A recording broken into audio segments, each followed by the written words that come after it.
Coming up on UT 10 News, a look at how UT students are making healthcare a little more affordable.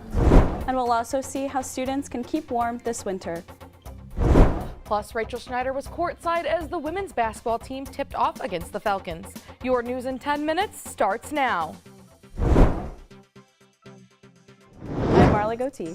And I'm Alexis Wheatley. According to 2017 Lucas County Community Health Assessment, 6% of adult residents are without health care coverage. And for those who do have it, high deductibles and copays can still make it difficult to see a physician. However, some UT students are changing that. UT 10's Kaylee Loofborough joins us in studio. Kaylee, what exactly are they doing? Well, Marla, UT medical students are helping local doctors start a new free clinic. Aleem Clinic provides primary care services such as wellness checkups and physical examinations to anyone who's uninsured or has limited coverage. Students are fulfilling roles in management, reception, and administration, along with interacting with patients. These visits help determine if a patient needs to seek further care or just take simple medication, which can be the difference of hundreds of dollars. So it's all about, giving back, making sure that we protect those who are most vulnerable in our community to make sure that they're taken care of. Though the clinic can't prescribe prescriptions yet, it can refer patients to specialists for little to no cost. The clinic is open Saturdays from 9 a.m. to 1 p.m. in Holland in Suite 160 of the Musa Clinic. To learn more, visit ut10news.com and click on our Aleem Clinic link. Thanks, Kaylee. UT has a new website to update students on the cancellations or postponing of classes and campus events. It also lists changes to hours of operation for the library, dining halls, and campus restaurants. This site serves as an additional resource alongside the UT Alert text messages and emails to keep students, faculty, and staff informed. We already utilize it for everything else. Might as well add one more thing that can be more beneficial for us. Visit ut10news.com and click on the weather link to access the new website. The Catherine S. Eberly Center for Women has started a drive for winter clothes. UT 10's Bailey Lustig visited the center on main campus to see who they're trying to help. Students and faculty without proper winter garments can walk in and walk out with a new coat, hat, scarf, and pair of gloves. The program will continue to run throughout the winter season and is always looking for donations. With this cold weather that we've had recently, we've had a large amount of requests, so I'm grateful to all of the people that donated.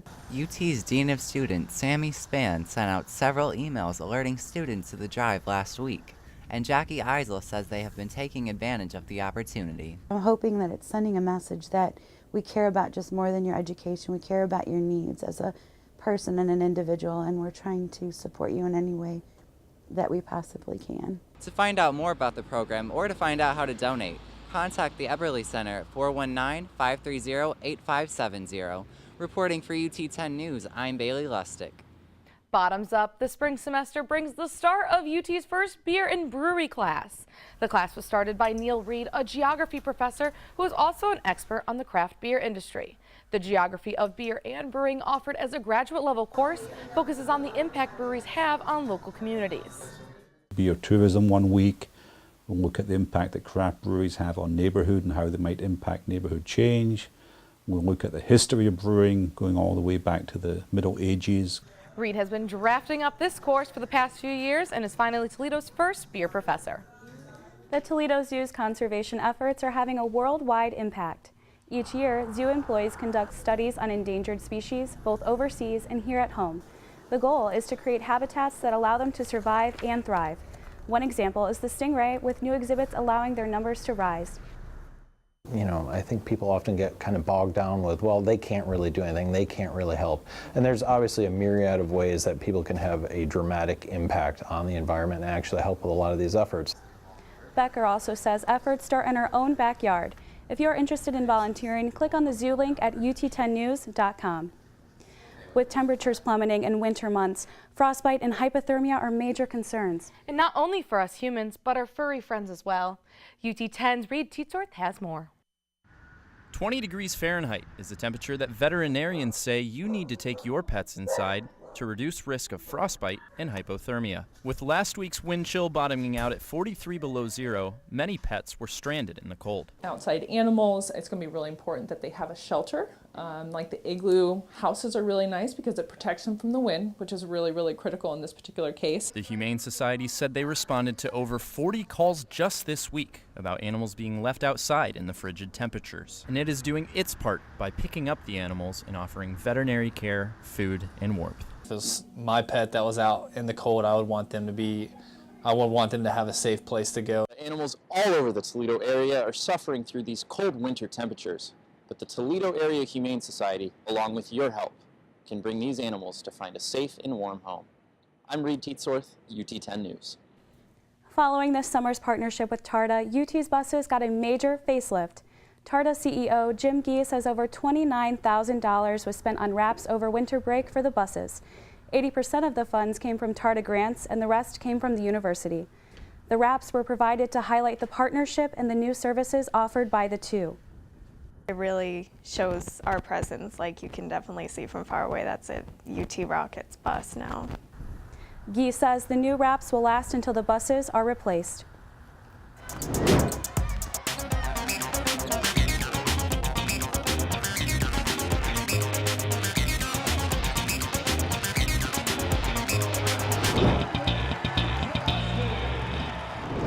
I'm Rachel Schneider, and this is your UT10 Sports Report.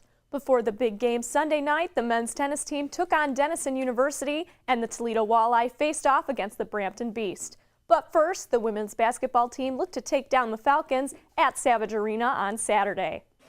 Toledo held their annual Rockets for a Cure game to raise awareness for breast cancer. Sarah St. Ford got the Rockets started on the court, scoring the first bucket of the game with a contested shot in the paint. Later in the first period, Bowling Green's Sydney Lambert finds the basket to give the Falcons a 2-point lead. The second quarter was the Nakia Black show as she scored 11 points to help give the Rockets a 39-18 lead going into the half. Black continued her offensive dominance in the third, scoring the easy basket, giving her a career-high 24 points for the game.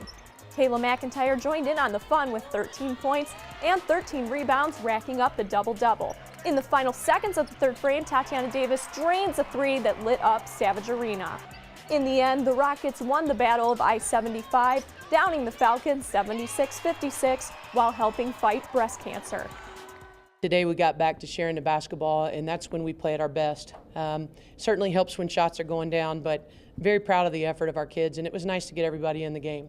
The Rockets will continue MAC play as they take on Buffalo tomorrow on the road.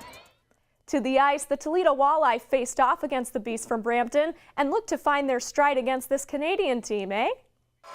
As the polar vortex comes to an end, fans pack the Huntington Center to see the Fish take the ice.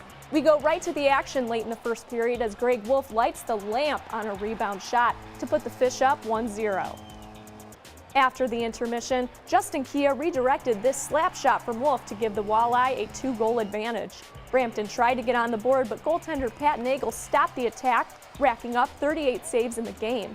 The Walleye would go on to win the game 2-0 as Nagel recorded his second shutout of the year. Toledo will take on the Indy Fuel this weekend at home.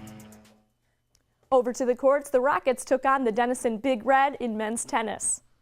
Toledo clinched the doubles point with victories from senior duo Luka Vitosevic and Omar Espinosa, defeating Kevin Brown and Blake Burstein 6-2 in the #1 spot. On to singles play, Vitosevic would win his match in straight sets at the #1 spot, while at the 2 spot, Danilo Vukotic went into a thrilling tiebreak with Denison's Mitchell Ty. Vukotic can clinch the first set 6-4, dropping the second set 5-7 to tie. Vukotic rallied back with a 10-6 win in the third set super tiebreak. Toledo was victorious, winning the overall match 6-1. Well, I mean, we punched them in the mouth in doubles. I really liked that start. Came with a lot of energy. We did some things tactically that we wanted. The men will be back in action on February 15th as they go head-to-head against Youngstown State. That's it for sports. I love it when we win the Battle of I-75. Me too, Marla, and you know that is the 7th time in a row. Thanks, Rachel. That's it for UT10 News. For the latest breaking news from campus and bios from all UT10 reporters, go to our website, ut10news.com. And remember, you can watch the live stream of our newscast production every Tuesday at noon on our YouTube channel. For Marla Goatee, Rachel Schneider, and all of our crew, I'm Alexis Wheatley. Have a great week and stay tuned for more news from the UT campus.